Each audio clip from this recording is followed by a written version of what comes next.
continuing to join us from the comfort of your own home.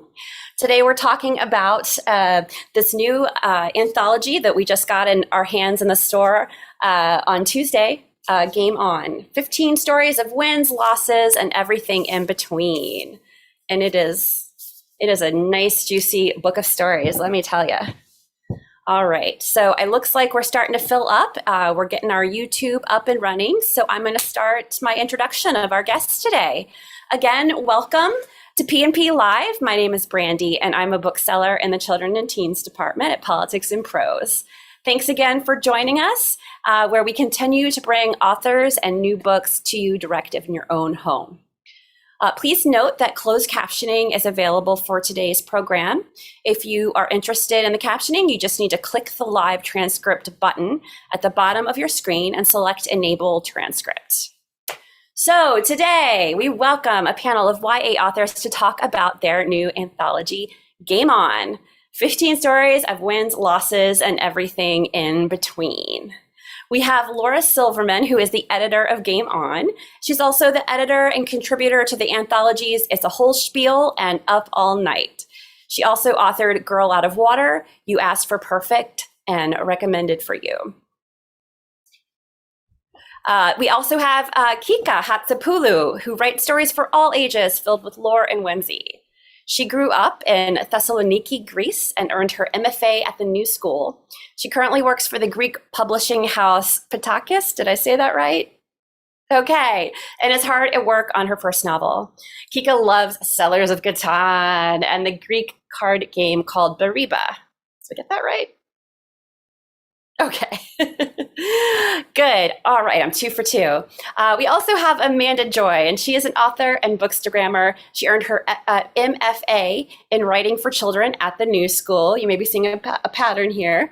Her debut, A River of Royal Blood, is a junior literary guild selection. We have one more guest. We're hoping she's going to join in with us here, or wait, did we? I'm just peeking. Okay, we have one more friend who's going to be joining us here. Her name is Anna Mariano. Maybe, I just saw something pop on the screen. It's sorry. Oh, not Anna, I'm sorry, it's Amanda, my bad. We had Anna. All right. Welcome. Amanda, I don't know, you're looking a little sideways to us. Okay, There we go. It's yeah, I guess you can't, it won't flip itself. You're just fine. You look great. Welcome. I'm just introducing everyone, and then we're going to get started with our discussion, okay? Sorry, y'all. Not a problem at all. So actually, I just introduced you, so good timing. We also have Anna Mariano, who graduated from Rice University with a degree in English, and she earned her MFA in creative writing with an emphasis in writing for children from the New School in New York. And she's taught creative writing in high school English and currently works as a tutor for students of all ages across Houston. And last but not least, we have Kayla Whaley, who holds an MFA in creative nonfiction from the University of Tampa and is a graduate of the Clarion Writers Workshop. Her work has appeared at Catapult, Bustle, Michigan Quarterly Review, and Uncanny Magazine, Book Riot, and also in the anthologies Here We Are, Feminism for the Real World, and Unbroken, 13 Stories Starring Disabled Teens. All right, I hope I got everyone. We're so glad to have you all here. We're gonna have a lively discussion tonight. I get the impression that these ladies are all very familiar and friendly with one another, so I think we're gonna have a blast here tonight. If you have any questions during the event, we hope that you will ask them by clicking the Q&A at the bottom of your screen. That's where you put your questions, and we will at the end go to some audience questions. You can also vote on your favorite questions by clicking the thumbs up button to push them up higher in the queue. Also, last but not least, you can click on the link in the chat to purchase your own copy of Game On. We've got them in the store. If you want to come by and we'll show it to you, but you can also buy it here online at our website. All right, everyone, it's so good to chat with you. I am going to start with some questions to each of you individually. I'll start with Laura. I know that you've edited YA anthologies on Jewish culture and staying up late. So what inspired you to put together an anthology of story about games? It's like, it's really interesting because usually when I describe my creative process, it's not the romantic idea that most people have of the creative process. It's really this like grueling effort.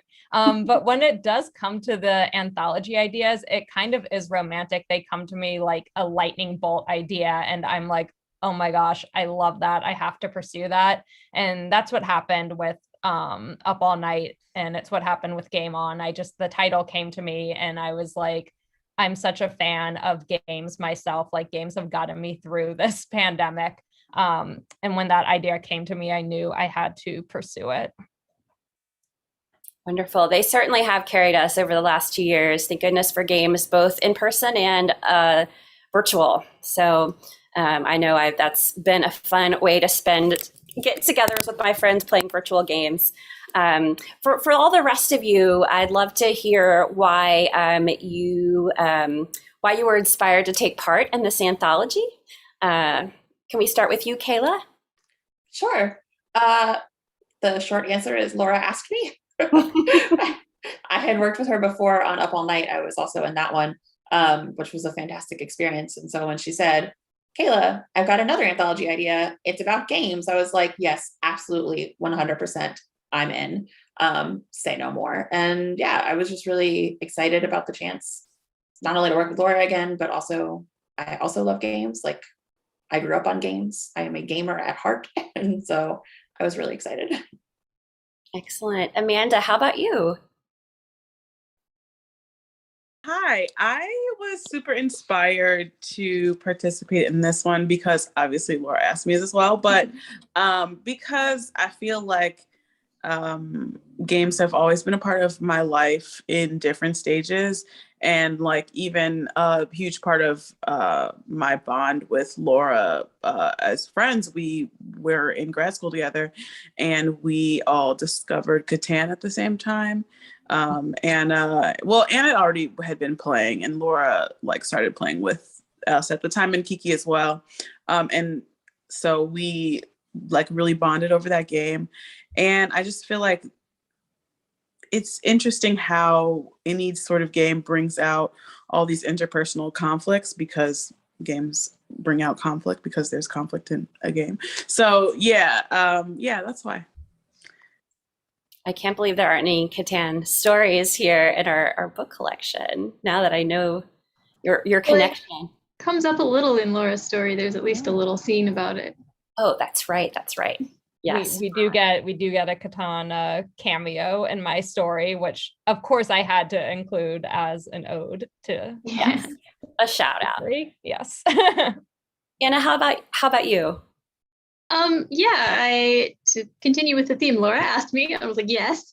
But I think this was also a little, time means nothing, but I think this was a little bit before my Quidditch novel came out. And I think very early on, Laura was like, you're going to be in my anthology, right? And you're going to write about Quidditch, right? And I was like, yeah, I'll do those things. And that to me was exciting because I had just written like somebody getting into the sport for the first time. If you're not aware of Quidditch, it's sport in real life. And that's all we need to know about it. And I had written about someone who was like entering it for the first time, like, what is this? And that's my whole novel. So it was cool to have the opportunity in a short story to look at the other side, to look at when you're already deeply involved in a sport, in a weird little sub-community, and you're kind of trying to let someone else into that without scaring them off or trying to show them what's cool about the game. And we had that experience when I was like, hey guys, you want to play Catan? It's got hexagons. It's real fun, I promise.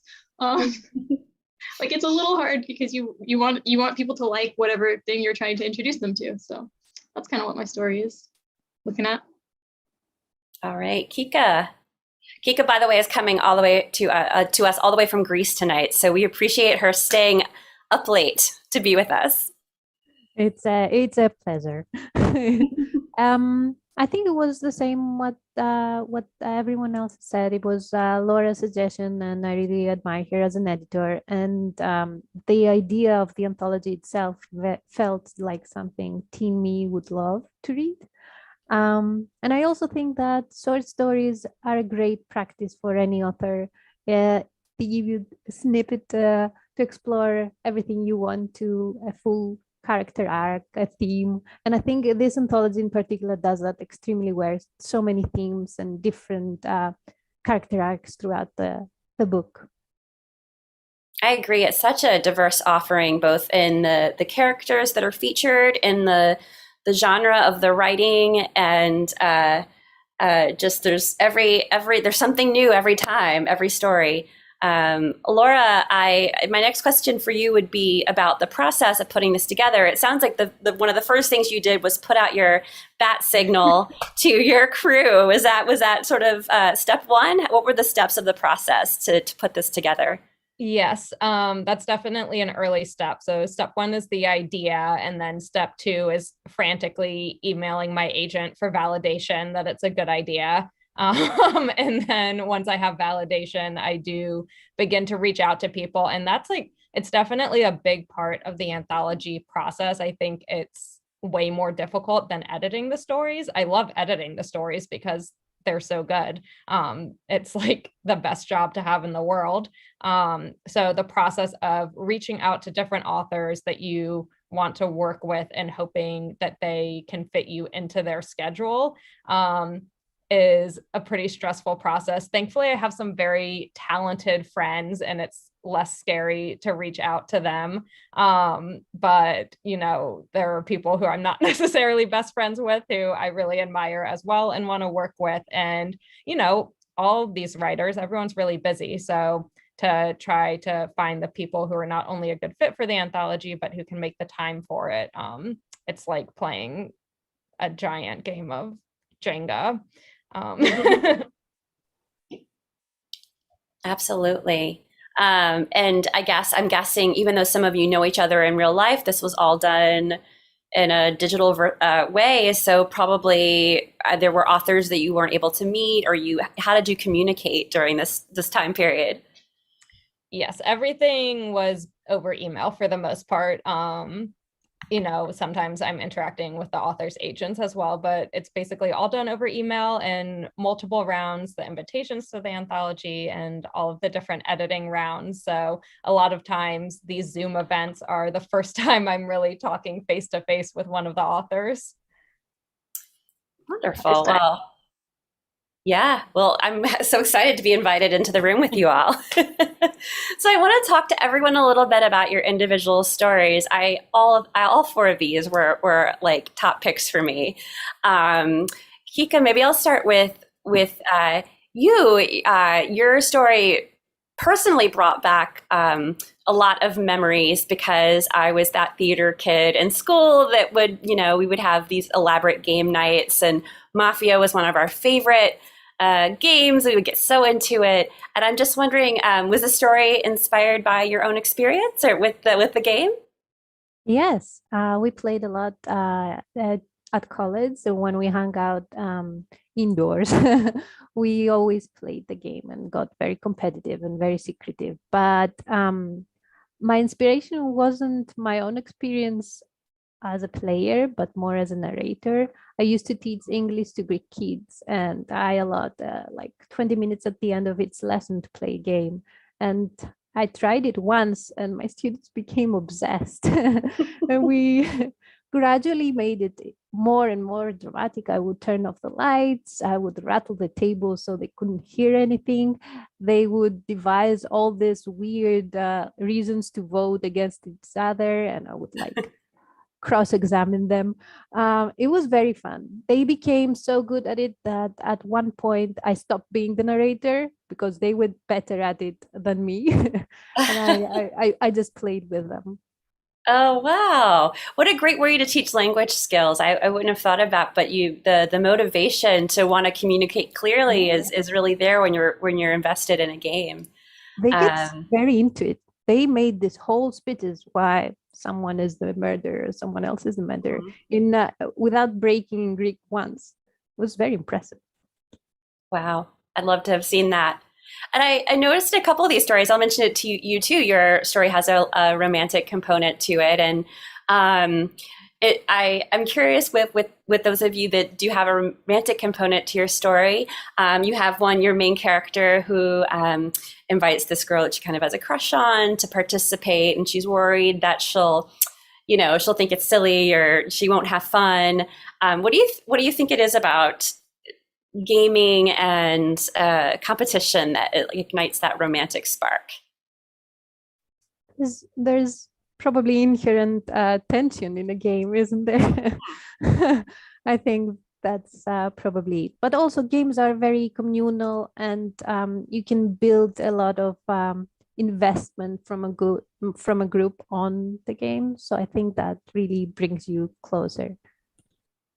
Yeah, a game is like such a good intermediary as you're getting to know someone, whether it be romantically or through a friendship. It's this great like common thing to focus on, and you can pretend that it's about the game even though it's really about getting to know each other. I mean, I, as like a full-grown adult now, well, not at the moment because of the pandemic, but when it was allowed, I was going to board game nights with strangers in Brooklyn to get to know people, because that's just so much easier than trying to make small talk about the weather, and it's a lot more fun as well.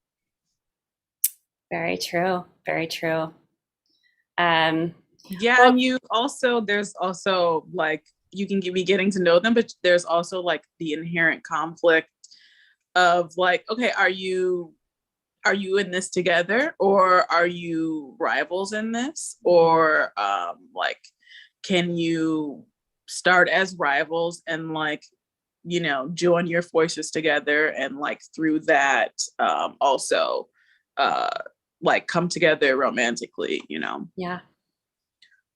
All by proxy. Well, maybe that's why I'm single. I just never really played a lot of sports and games. So this is, you've solved an issue in my life. I got to get out there and play some more games. Not like the dating kind of game. You know what I mean? All right, Quidditch is big for that. Quidditch community. Let's see. Okay. Let's see, Amanda. I want to go to you next. Your story really gives a detailed account of a cheerleading squad's Hell Week, and I have to say that everything I know about cheerleading comes from like binge watching the show Cheer on Netflix. Were you a cheerleader, or was that something that you pulled from your personal experience? Yeah, I did. I cheerleaded when I was in junior high and also in high school. And it was a big part of my life growing up. And so I instantly like knew that I wanted to write a story that involved cheerleaders. I knew I wanted to like be a romance between two of the girls on the team.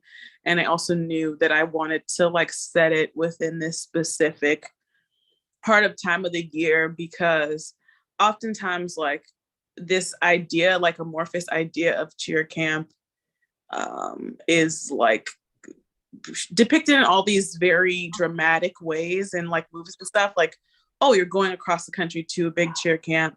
98% of the time, that camp that you're going to, unless you are happening to go to a camp that's like a shared camp, which is rarer, most of the time the camp is literally going to be you and your team. And if it's a high school org, it's going to be the like levels to your team. So there'll be the freshman teams, the JV teams, and the varsity teams.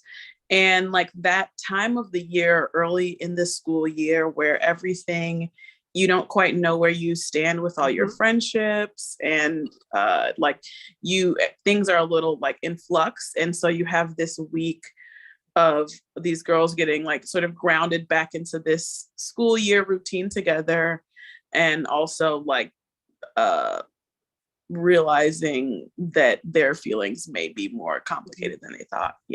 Yeah, they're wondering where they stand. I really enjoyed that bit of romantic tension in your story.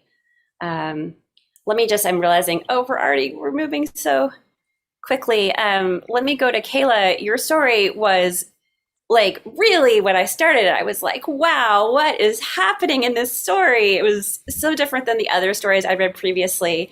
And your story takes place in the context of a video game. I'm sort of guessing when you mentioned earlier that you enjoy games yourself. Are you yourself a gamer? And why did you choose that as the environment for your story to be set in? Yeah. Yeah, I'm definitely a gamer. I mean, I wouldn't say I'm like great at them, but I play a lot of them. Like my parents actually somewhat are gamers as well. And so like we would all play World of Warcraft together when I was in high school. And like my parents were the hardcore people. They were like hardcore raiders, and they would be like, Kayla, my brothers would have loved to be in your family growing up because my mom would like terrorize them about playing WoW. And I'm like, okay, it's a hobby. listen, my mom, but yeah, that's amazing. my mom would say, Kayla, we need a healer. You can do your homework later. Stop. Like, come heal for us. I'd be like, but Mom, I have homework. And she's like, I don't care. Come on. It's a 5-man. It's hilarious. Kayla, I need to talk to you for my next novel because I'm trying to create parents like this. I am here for you, my friend. Amazing. But yeah, sorry, so, I cut you off. No, that's awesome. So yeah, I've played a lot of games in my life, and lately I've been really into like indie horror games, like the kind that are made by like 1 or 2 people and are like maybe 20 minutes long max or whatever. And I thought that would be a really interesting like genre to tap into for this story, especially because it deals a lot with like mental illness, and it's very much like a psychological based / body horror somewhat based story. And obviously horror as a genre has a very long history of tapping into those themes, sometimes explicitly, sometimes otherwise, sometimes not very well. And so yeah, I kind of wanted to just mesh all of those things together and see what would happen. Very interesting. And there's almost a little bit of a supernatural element to you too, because it becomes unclear at a certain point what is the game and what is really happening. Mm-hmm. I guess, dealing with some of these difficult issues like self-harm, like mental health. Mm-hmm. I'm just, you mentioned earlier that sort of the horror went along with those issues. Why did you choose to have a game landscape that was so dark and just sort of really shakes you? Yeah, I think that like I knew I wanted to write something creepy at the very least. It was just the vibe I was in at the time. And I think that video games in particular, because you could have done this potentially with a different kind of game, but I really wanted a video game, mostly because, how do I want to say it? Video games are really interesting in terms of agency, like in terms of the question of agency, because obviously you are a player, like you're engaging and controlling the story and the narrative to a certain extent, which is part of why I think horror games are so effective, because people get pulled in even easier than say watching a movie where you have that barrier, that remove of I'm watching a story unfold. But when you're the one controlling it and making decisions that affect the outcome, that adds a level of intensity. And I thought that would be really interesting in the context of someone who, let's say, is not super confident in her agency in her own life and isn't fully in control of how like she's functioning in the world and how her brain is functioning and how she's responding to it. And so like those questions of like, who's in control, to what extent, like what do these decisions matter, and how do they affect me and others, I think was really interesting. And the video game context made a lot of sense to me because of that, because it's already built into that like medium, if that makes sense. Right. When I tell you this, the story just absolutely blew me away, because so for Up All Night, Kayla wrote like the coziest, like snowed in romance story in a flower shop, a snowed in romance in a flower shop. It was like the sweetest, most romantic, coziest story in the world. And then she delivers a horror story and it's so good. And I'm like, how do you do both? Like, what is this talent? Blown away. I mean, what is brand consistency? I don't know that. Like that's a myth. The brand consistency is good writer. Like that's the brand. Thank you. Well, to not give away any spoilers, you literally tapped into an actual reoccurring nightmare I have. So Oh no, I'm sorry. no, it was great though. It was like that just made it all the more alive to me. Okay, I'm glad. Well, Anna, I just want to go to you. Your story is about a friend who introduces sort of this new person in her life that she's interested in to the game of Quidditch. And it sounds like Quidditch is something that you were very enthusiastic about. Tell me how you got involved with playing Quidditch. Yeah, so I got dragged to Quidditch by my roommate in college. Not freshman year, not with a romantic subplot, tragically, but kind of with a romantic subplot because like me and my, for a moment, their ex were joining the team at the same time. He's now my husband, so that worked out for me, I guess. I was gonna say, what do you mean a subplot, main plot, a plot? Like, well, my roommate who took me was not not a romantic.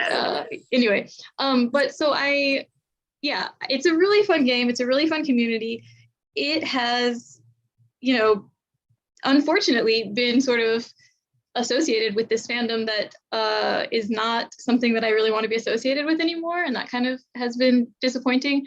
For a lot of people, throughout the whole community, because we've always tried to be a very inclusive sport. And this is some of what comes up in the story, is that the main character is, trying to get this girl to come with her. She's like, I don't even know if she knows I'm queer. Like, I don't want to open with I play Quidditch because number one, not super cool. Number two, like associated with this fandom that's been, really, really queerphobic and just kind of became like the poster child for that. So she's has been lying to her roommate about the game that she plays. She's found out. They end up going to play together. And I really enjoyed being able to kind of write that scene of going into Quidditch, bringing someone into your world and being like, okay, here's what it is. I love it. I'm not ashamed of it. I'm excited about this thing, but I'm also not quite confident enough in myself that, like you said, that like somebody else coming in will understand it. But yeah, the Quidditch community is larger than you would think. It's international. It's I've gone and played, with Team Mexico in Italy and in Germany, the national teams. There's like something like 300-ish teams in the US. So yeah, it's a cool community. And if someone watching this is we might be changing our name. I'm sorry, what was the last thing you said? We might be changing our name, actually, partly for Warner Brothers reasons and also partly for that association so that we don't have to be quite so closely tied with Rowling and Hearst. Makes sense. If someone is interested in finding other Quidditch players in their area, is there a place they can go or? Oh yeah, absolutely. There is the USQ website, United States Quidditch, name possibly changing. USQ website if you're national, local, and IQA, the International Quidditch Association, if you are not. That if you Google that, you do get the Quilter Association first, but it's like the second Google result for IQA. And yeah, they often have like team maps. You can also just like search Quidditch team your city and see if they have them, or local colleges sometimes have them. If you're anywhere near Houston, we've got the Houston Cosmos. Woo. Well, hopefully this book will help get some new folks excited about the sport. Yeah. I want to move on to a question for everyone, but maybe Laura can kick it off. How do you think games and sports enhance our lives, and what can we learn from the process of participating in some sort of competitive sport or game? Oh, I mean, there's just so many ways. I think we've all discussed now how like games play like such an important factor in our lives. I mean, and it's everything from like games have helped me create the friendships I have to they're also like a really good outlet for creativity. I find that with like a lot of games I play, it's a way for me to be creative outside of writing. I feel like I've mentioned this before, but I started playing chess during the pandemic after watching The Queen's Gambit. And it's been this like amazing way to use my brain in a new way. I think like we become adults and maybe sometimes we stop learning new things and we just keep repeating the things we already know. And it's been so gratifying to learn a new game and be able to like figure out new things with my own brain and like create new pathways and stuff. So it's like games are just like so exciting. It's so they help you like see the world in new ways, just like stories help you see the world in new ways. Yeah, I was also going to mention confidence, and I think that's sort of like adjacent to what you were saying about chess. Sports, especially, I think, are a place where a lot of people gain confidence, and they're also like, unfortunately, not always a super inclusive environment, either for AFAB people, because like culturally people are not expecting you to stay in sports, or people are not like encouraging you to stay in sports. I mean, there's a few, there's the socially acceptable ones. You can probably get away with soccer, volleyball, maybe cheerleading, dance. But yeah, like a lot of people who join Quidditch are very intimidated and like start off saying like, well, I haven't thrown a ball in 8 years. Like that was me. Because right around 12 and 13, when the YMCA teams became co-ed for a minute and things were like weird and puberty was hitting, everyone was like, well, we don't want you here. So, and then of course, for trans athletes, like sports can be a super not, and for queer athletes at all, sports are not always a super inclusive place. And so one of the things that like Quidditch does try to talk about, and we have some full teams that are committed to like gender equality and uplifting gender not cis men on their team. And we've got like committees in some of the leagues, like the Canadian League is really good at their retention and training of players who haven't always been trained in sport. But Quidditch in general tries to have this outlook of like, wherever you're starting from, whether you've been in sport before or not, this is a place for you to come and then really build confidence and realize that you are stronger than you think, more capable than you think. That was a huge part of my experience of joining, because I was always super competitive. I really loved games. I really loved Catan. I really loved, video games, World of Warcraft, before that EverQuest. But I just hadn't had like the physical outlet combined with that for so long, because I was like, oh, I guess I'm a nerd. I'm not a jock. That's it. Anybody else want to add to that? Yeah, I think games are like, we don't realize this, but like games are literally how children learn how to be. And so in games, we learn boundaries and we learn like emotional appropriateness and like reactions to things, and like that it's like a huge part of any development in any person, because play is basically play is how kids learn. And so I think that games, just like starting from a young place, are always going to be a point of like, especially because that is how we learn how to interact with people a lot. There's always going to be so much human connection associated with that.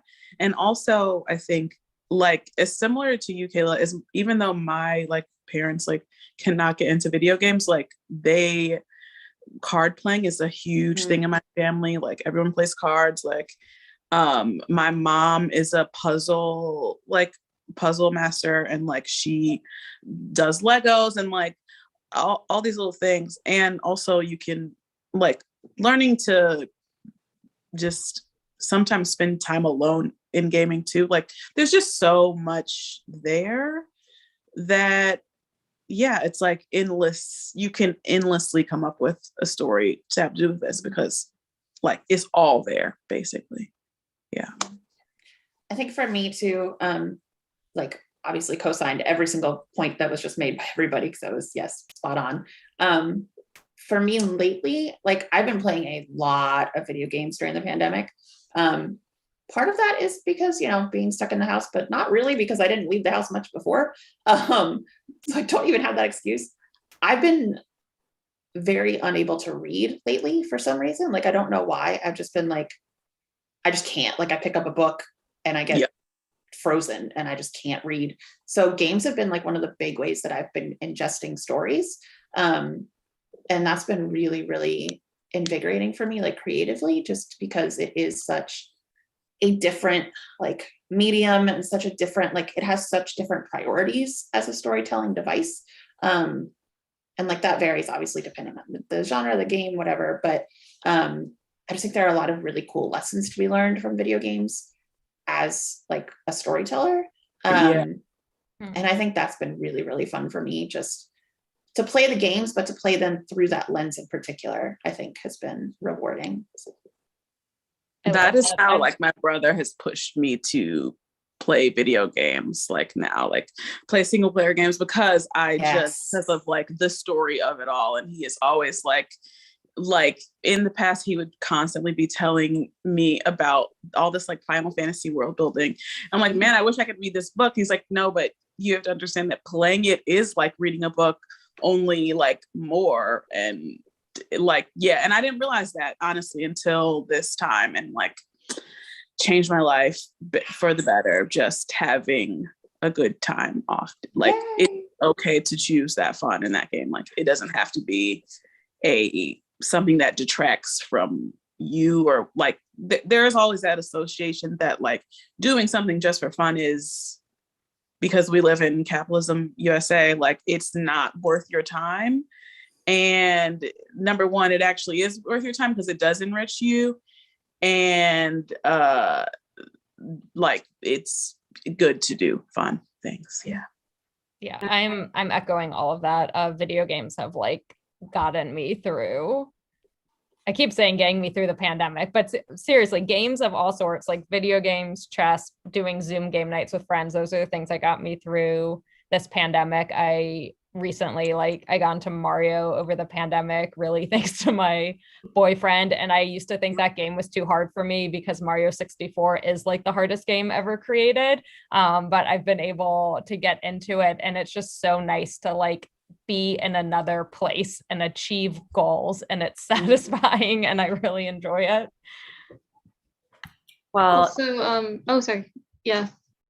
tabletop RPGs, Dungeons and Dragons has been a big one for me just in this pandemic time.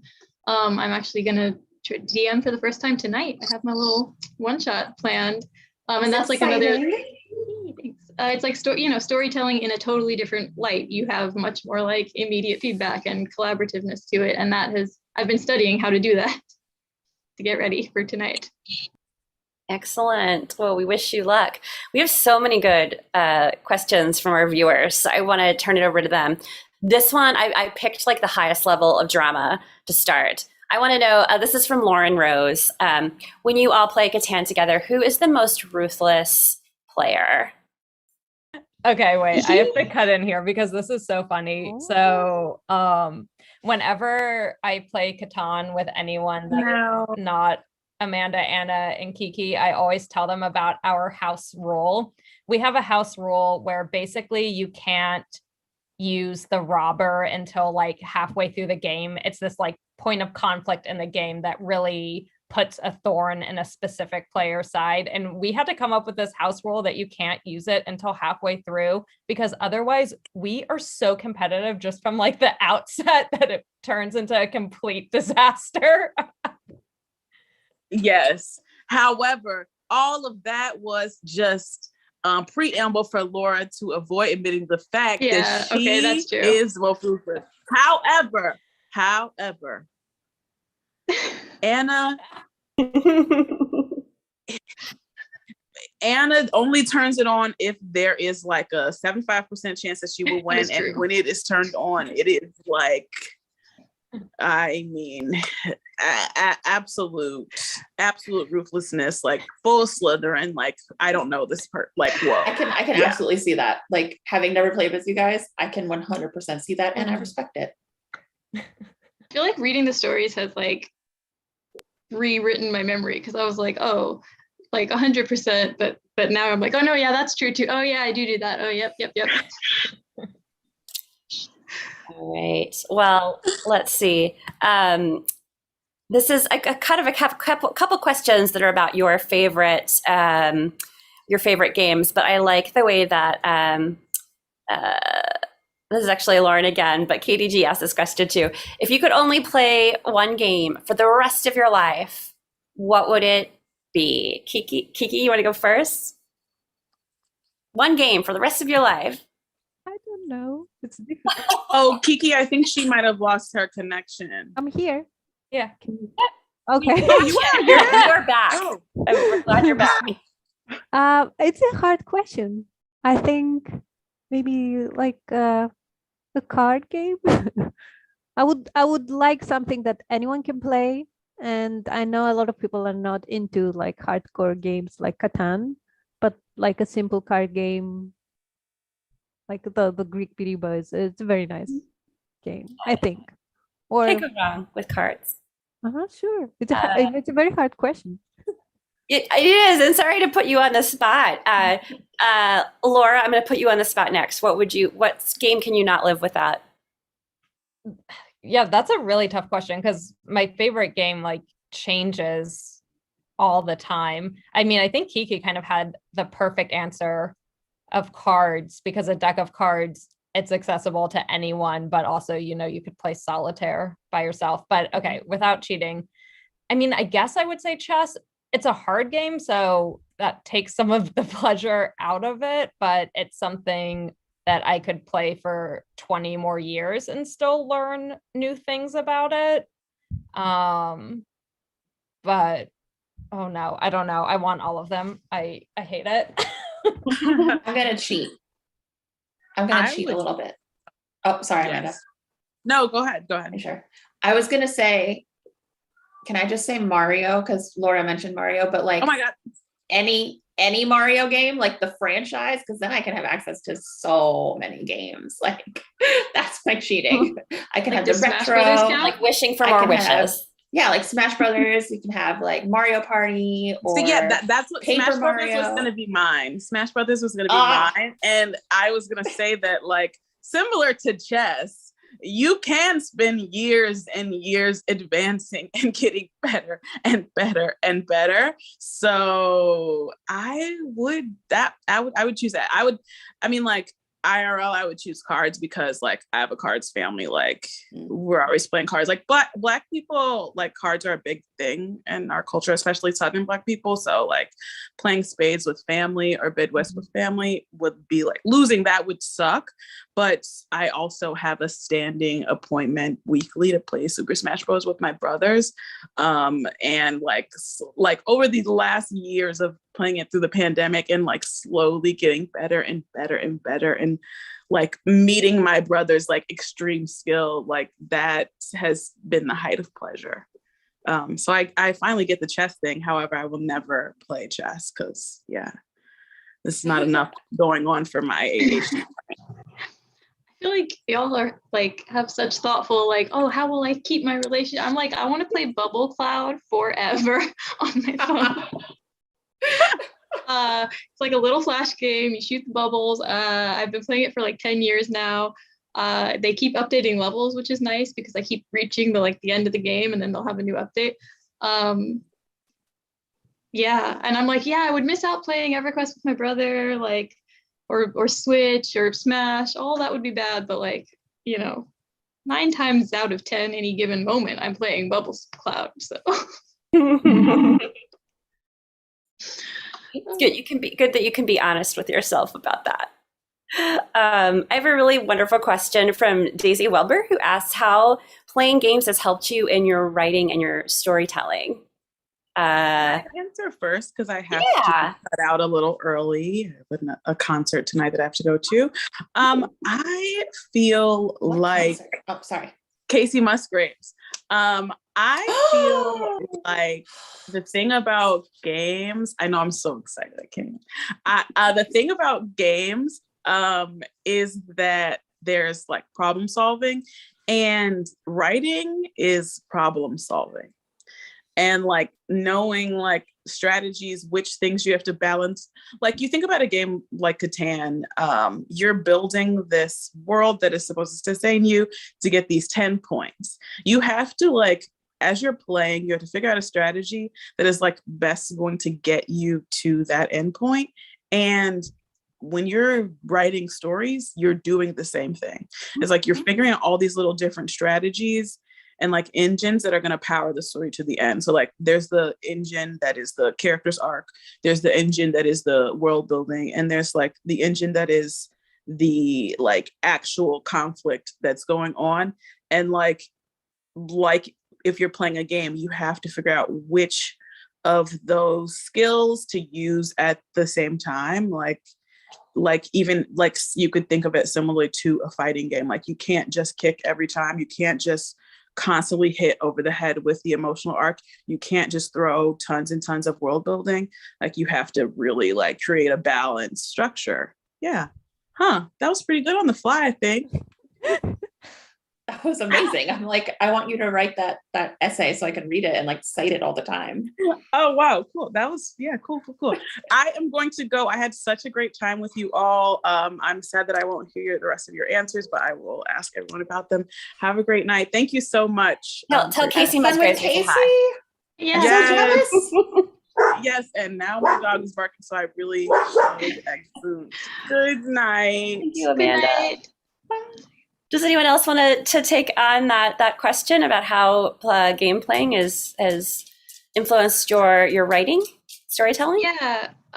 So I was thinking also about how sports, especially, but also games, and I've been thinking very heavily about D&D lately. Any kind of game or sport, it's a little bit of like chance or skill in some way combined with your ability to create a narrative. Like people don't watch entire seasons of basketball if they don't care about the storyline, if they're not invested in a team. And there are those years that your team's storyline was so compelling. It was great. It was, they were the underdogs or they were the reigning champs, and you got to see them go through their ups and downs, and you saw how things changed. So I tutor kids, and usually the first thing I try to do with new students is kind of connect with them I'm often tutoring reading and writing, so I try to connect with them in terms of like story. I think that's a pretty basic like human instinct. I think, Kayla, your story was really cool about talking about this story as like, meta story.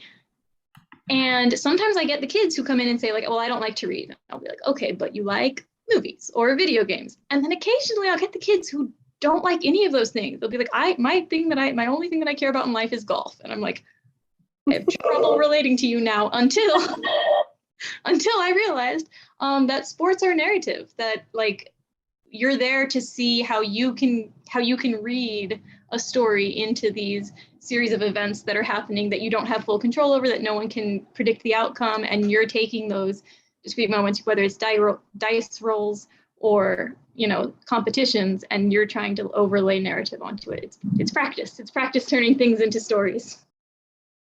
These answers are so incredibly thoughtful. I was gonna say, I feel like games help me with my writing. The biggest way is it helps me like finally turn my brain off for a moment. As like a freelance person, I freelance write, edit. I now run an Etsy business too. It's really hard to be like done with the day and feel like you're allowed to stop working. And games are like my outlet to do so, to just like put the work away and sit and have fun and enjoy someone else's creation. I think I talked a little bit about it already, but like sort of going off of what Laura said, same, but also slightly different. For me, it's some games at least are where I sort of let my brain work in the background, like the program is running while I'm doing something else. Like Animal Crossing is really good for that, and like Candy Crush or whatever is like really, really good for that. Where I have something in front of me that's concrete that I can focus on, that I can make progress in. Meanwhile, the little gremlins in my head are like tinkering with whatever story issue is happening in my writing at the time, and I don't have to really worry about it. Like they're just on autopilot for now, and hopefully when I go back to my computer, they'll have an answer for me, like helpful little gremlins and not the terrors that they usually are. It doesn't always work. It rarely works, but sometimes it works. Lovely. Well, we're can't believe how quickly this has gone by. We have so many good questions. I do want to ask you one question. I'm just so curious to hear what you guys think about this. The future of games. What do you think is going to, is the future of gaming, and what are going to be the new advances, and what are the things that are going to stay around forever? I Kiki, really let's like. Have you? I mean, you're all on Twitter, author Twitter. You've seen Wordle. Oh, we've got like a store text thread with Wordle. Yeah. I love it so much. And I think what I love most about it is that people post how they did that day, but they don't give any clues or spoil the world. And I think that's a lovely element of this game, and hopefully more games in the future, that there's this community that really enjoys it, but it's not very competitive. Mm-hmm. And I think that's lovely. I love Wordle. I do too. Sometimes I Laura do them. had the story. Who Sorry, else has an idea? Laura Anna? had that story. Yeah. Laura had that story about Pokemon Go. It wasn't, but it was in Up All Night, right? Yep. So I think that was, like you were saying, Kika, like sort of a community-based game. It was more not so much competitive, but you were like working with other people who played the game. And it had the slightly buggy VR overlay, which was kind of cool. But I'm also really into like Breath of the Wild, and now we're getting Breath of the Pokemon. We're not, but like it looks very similar. So I think that like open world, either single player open world where you get to just explore everything, or multiplayer open world where you're interacting with people. I think both of those, like we're getting just the processing power to do that in really cool ways. I really thought when Pokemon Go came out that was not like the future of gaming, because I don't think like there's any one thing that will be the future of gaming, but I thought that we were going to get a really big wave of games like that, because the technology, it was so incredible combining the real world with the virtual world. It was so exciting to play. And I think like the only other game like it that found maybe any success, I didn't play it. I think there was like a Harry Potter game put out like it that was not very good, but was like even the only other one that people played. And I was really surprised that there weren't like a fountain of more games like that. And that is why I wrote my own game like that for Up All Night, which is where people go around trying to capture mythical creatures instead of Pokemon, because it was just so exciting. It was really exciting to have motivation to like get out into the world and like explore new places. I think for me, when I think about the future of gaming, and particularly video games, I'm sure I can come up with many, many thoughts about sports as well, because I'm a huge sports fan, but focusing on video games, accessibility has become a much bigger priority for a lot of game developers in the past, say, 3 to 5 years. And you're starting to see, especially like AAA, like big studio games coming out with like really intensive accessibility options that have been designed by actual disabled experts and people who use those features. So that's been really, really cool to see for me as a disabled gamer, to have more options, like just for ease of use, basically, and an enjoyable experience. You're not fighting the systems that are meant to like allow play, that are instead just fighting you tooth and nail. And I think that that's going to be really interesting to see how that focus and that priority that's been hard fought, like we've had to fight for that with companies, how that's going to translate to VR, like virtual reality games, which has also become a much bigger like thing in recent years, because there's such an interesting tension between VR as a concept and like as a system and accessibility. Like, how are those things going to mesh? Like originally my story was going to be a VR story actually, that was going to talk about these kinds of things, but I just couldn't find a way into it that I was satisfied with. But I'm still really, really interested in those questions. So I think that that's going to be something to look forward to and seeing how that turns out in the next 5-10 years. Absolutely. Thank you all so much for joining us tonight. It was a delight. And I have to say, if I can ever worm my way onto your game night list, I would. It sounds like you guys have a lot of fun together. So we appreciate it. We've got the book Game On in the store now, and it's not too late to click on that link in the chat to purchase your own copy on our website. You can also learn about other upcoming events on the Children and Teens, in the Children and Teens department on our website, which is politics-prose.com. If you click on the Children and Teens tag and then click events, you'll see a calendar of all of our upcoming events. We have a very full calendar of events right now. They're all still virtual, so very accessible. And you can also view this event as well as previous events on Politics and Prose's YouTube channel. All right, so thank you again, Laura, Kika, Amanda, Anna, and Kayla for joining us today. It was so good to see you and to meet you all. Thanks for having us. Thank you. Everybody have a great everyone. night.